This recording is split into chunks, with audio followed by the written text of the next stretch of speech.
Hi guys, it's Myrna, and I'm gonna come back to you with a story. So I was talking to my mentor, and it just reminded me how I did have a rental arbitrage. So for some of you who don't know what that is, it's basically when you sign a long-term lease from a landlord and you sublet that property to guests. Now, you and the landlord signed the contract stating that you're able to sublet that apartment and use it for, an example, the one that I did in Airbnb. So for me, I had a partner and we were going into business together. So we found a place after a long time looking, like months, to find some landlord who would actually sublet it to, who actually rent it to us so we can sublet it to our clientele. And we had agreements in place. So basically one of the agreements was she would get the apartment under her company name. We would sign a contract together, my company and her company doing business together. And it was a plan on what each person would do. So for example, one of the things was like upfront, we'll both spend $5,000 out of pocket. That was our investment in the place. And when we went over that $5,000, then we would let each other know, just so we can have some type of financial stability and make sure no one was spending more than the other. Theoretically, she got the actual apartment lease. It was under her business name. She got the rental insurance under her business name. I, in return, was to furnish the apartment. So it would have balanced out to be about $5,000. So we get this apartment. It was so cute. So we get there, we're looking around, but when we get there, the apartment needed so much work. I'm like, it needs paint.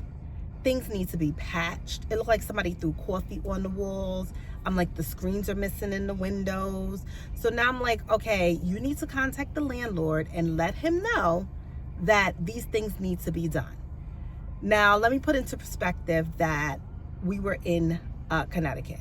I live in Connecticut and she lived in Long Island, which was a ferry ride away. Shouldn't have been that long. So as things progressed, it was me hustling and bustling, trying to find a painter, trying to find a handyman that can fix the locks on the doors, that can actually paint, because the actual owner said that he got a deep cleaning. They basically screwed him out of his money. So I took pictures, took videos, sent him everything, and he was in shock at, how the place was. There was dust hanging from the lights because it was one of those nice loft, New York style lofts, and actually that's what they referred themselves as. And he basically was like, do what you have to do. So it took a while, but I was like, we need to get this done within a month because I don't want to spend money out of my pocket. At the time, I was running my own business. So I didn't have a steady income as people who, work a regular job. I had to actually run my business in order to make money. Therefore, I was like, I don't want to spend any money. I don't have to. So we need to hustle and bustle to get this apartment up and ready. I furnished it. Everything was superb. And I'm still saying to her, come on, what are we doing? Let's get this, apartment going.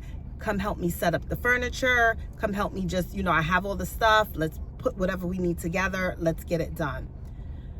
Time after time, excuses after excuses, when it came to her coming over to do that. And I was like, she was so dedicated in our partnership in looking for a place. I mean, here almost every weekend, we were hitting the pavement. We were looking, different places on the phone, just trying to get it up and running. Now that we have the place and now that I'm furnishing it, every time I ask for something, it was an excuse. Oh, I have my kids this, my grandkids that. And I'm like, look, we're supposed to be doing this. We need it done. You need to call the landlord. You need to get the screens in the window because it was a second floor apartment.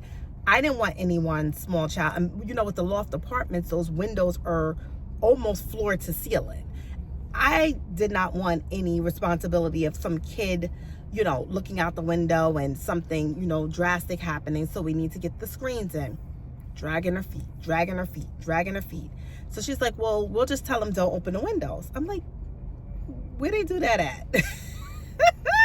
I'm trying to make money. I'm not trying to, you know, hinder the point of this all in making money and telling somebody that you can't open these windows when you come in here. No fresh air for you because there's no screens in the window. No. So I took it upon myself and I contacted the landlord and let him know. I actually used my own personal handyman to come in to change the locks because there was something wrong with the lock where you couldn't lock it correctly, to, you know, patch up like some things in the tub, to change the shower heads, like to do all the fixer work in there, patch up any holes, anything that I thought would be in hazard. He came in, he measured for the screens, and the landlord was basically like, go ahead, get everything you need, send me the receipt, I'll send you the money, including the handyman. And he was perfect about this. It was just her. For some reason, I don't know if she lost interest. I don't know if she figured, well, you're right there, you'll do everything. But I'm like, no, we're in business together, which means 50-50. I said, and we still have not signed the contract between you and I because we're trying to come to an agreement. Now, if you can't even come and help me set up this place to get it going, we have a problem because I'm doing all the work. Then it was, well, the rent is coming up. The rent is coming up. I understand that. But I'm not paying any of this rent if you cannot come here and help me get this place, help me interview cleaners. I mean, it's a whole list of things that you need to do when you're renting out, whether it's a house you own or doing an arbitrage, which is a subletting place, because you want to make sure that your place is immaculate. It has to be somewhere that you actually want to stay. So I noticed for every little thing, I'm running over to the house. I'm making sure the painters are there. I'm making sure the paint is done. I'm putting the furniture together. I'm styling the place. All this work, and you're talking about you have Halloween parties to go to for the kids, that you're driving, you know, your grown kids, you know, places, and you won't be able to make it. And then when you do come, and maybe for an hour or two because you have something else to do. And I'm like, we're gonna have to change this contract a little bit. So I specifically said that I'm gonna change the contract, and I'm gonna be fair about this because I'm still probably giving you more money than you probably are working to get. We're gonna make this contract 60-40 opposed to 50-50. If something happens, I'm the one who's right around the corner that will need to get to this client to make sure they're able to either see the place before they move in, fix anything that needs to be fixed, because you're not coming over here on the ferry, because you can't even come over here to help set up. I think she came over one day to help set up. So I decorated this place. I spent my money. I had, you know, the living room, the bedroom. It was a 1-bedroom, I should have said, 1-bath apartment, the desk area, everything was coming along. So she's like, well, what do you need me to do? I'm gonna go shopping. I said, don't worry about shopping. I'm the one who's supposed to decorate the house. You worry about everything else that needs to happen. Talking to the landlord, getting these things done, let me do the decorate, and that's what we're supposed to split 50-50.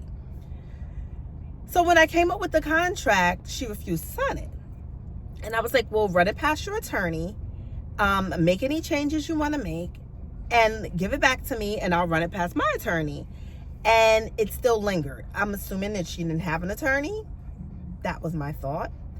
But I really thought I was going into business with someone. Even my husband came in, he was like, oh, this place is nice. Like, you did a really good job. So the last little bit of things that I really had to do to decorate this apartment was kitchen items. And because she kept, I was like, you know what? Get the kitchen items.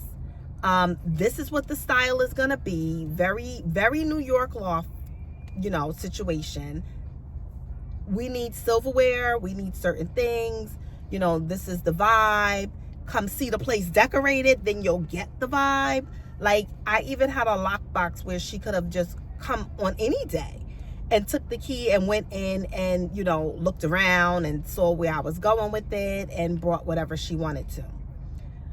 Lo and behold, it became an issue. Now she doesn't want to get the screens fixed. Now she can't find anybody, which left it up to me. So my handyman came in, did what he had to do, got all the things. I was like, this is going to be the price for the screens. Like, I'm pricing out everything. And I'm like, you need to sign the contract. That's what I'm telling her. Between herself and her business and my business. Now, she already signed the contract for the lease. So I'm like, you really don't want to lose a lot of money here. So we need to come to an agreement with this so we can move forward.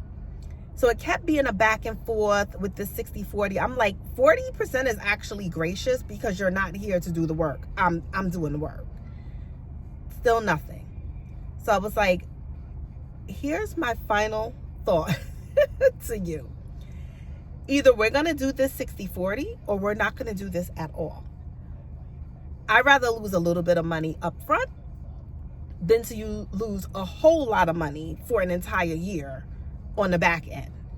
So let me know what you want to do. And I'm going to give you until this date to do so. And I'll wait to hear from you. Because by this time, communication had trimmed down. I don't know if she thought this was going to be a walk in the park.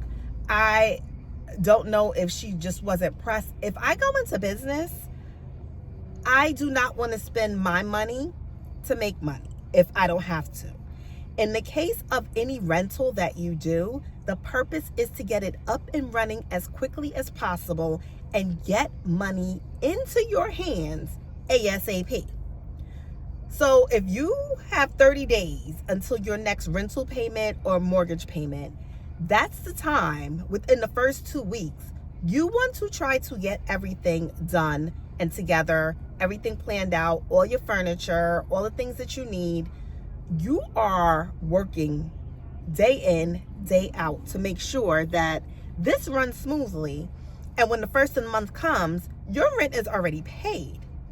Not by yourself, but by the people who are renting out the property. That has always been my goal. And I noticed that we were not on the same page.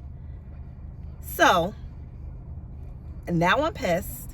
Now I'm mad. And now I'm like, this is not somebody I want to go into business to. And it took me a second, to realize that, because I was trying so hard to give this person grace, as you may say.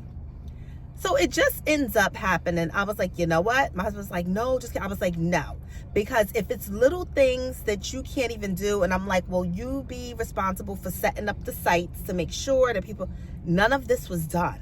None of it. I was like, if I can't get her to do that now, it's going to be hell and high water later on. So, petty me, because I can be very petty. I was like, I'm pulling out. I contacted my lawyer. I was like, this is what's going down. What do you suggest? She has not signed the contract yet between her business and my business. So theoretically, I have no ties to her, So I'm like, you know what, homegirl? Because she's like, well, I need my money for the rent, going in, doing her thing. Because I almost felt like she thought she was the boss of me. I'm like, you're not the boss of me.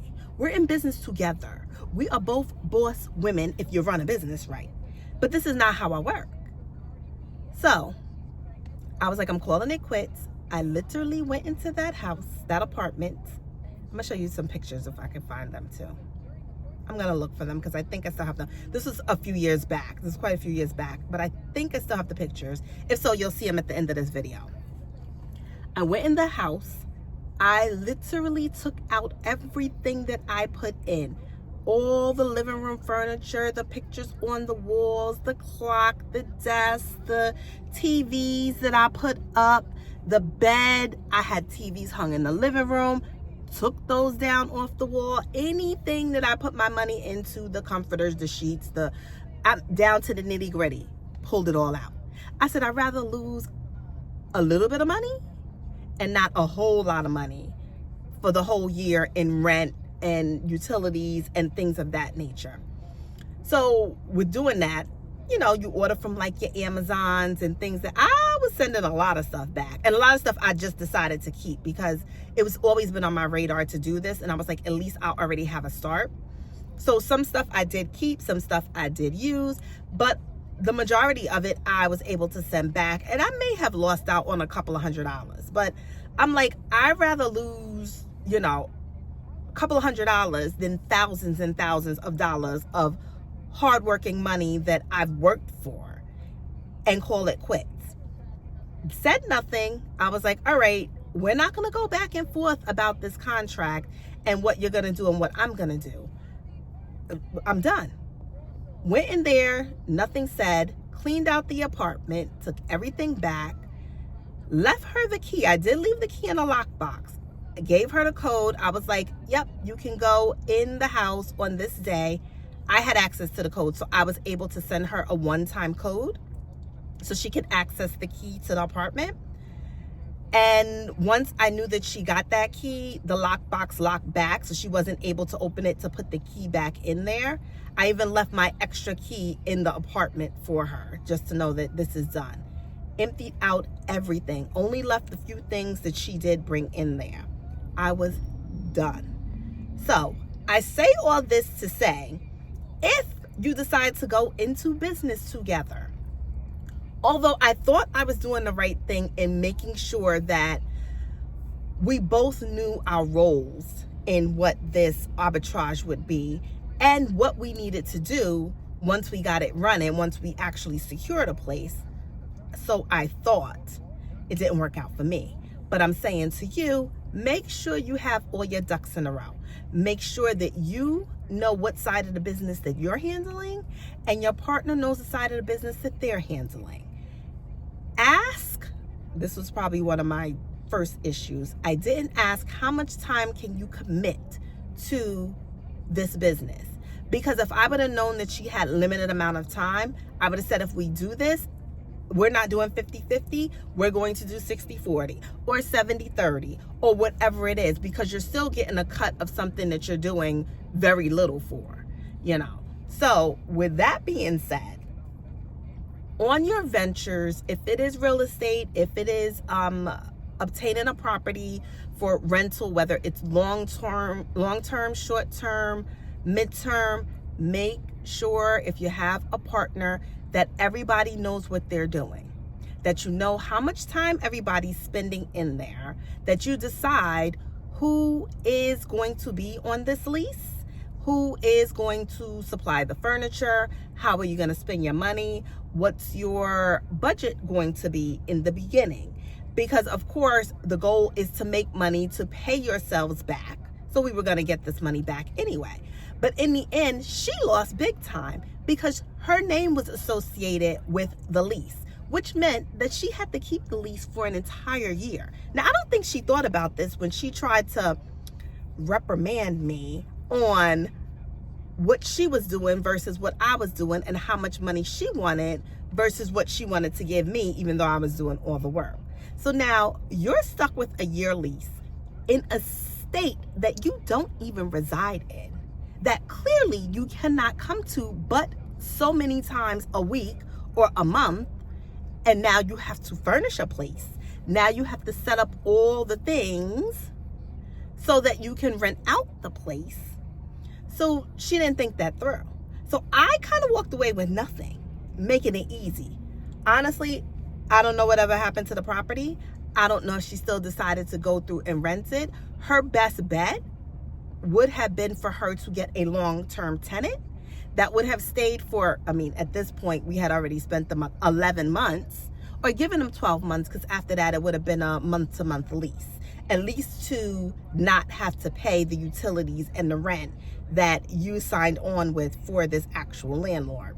So I always wondered, whatever happened to her in that apartment? Did she cut ties with the lease and just chucked up her losses? I don't know. I don't really know what that lease agreement was between her and him. I know it's for 12 months, and I know it was month to month. And we were responsible for keeping the property, up kept. But I didn't take the hit. I got out, maybe lost a couple $100, and I have to say that was the best thing ever. So again, whoever you partner with, friends, family, foe, acquaintance, make sure you have an attorney. Make sure you have your contracts written in full, what everyone is supposed to do. Make it clear from day one, before you even go apartment hunting or house hunting or whatever it is you want to do, because you don't want to end up in this situation. I got off easy, but it was definitely a lesson learned. So thanks for listening, and subscribe if you want to hear more stories or information about investment. Talk to you soon.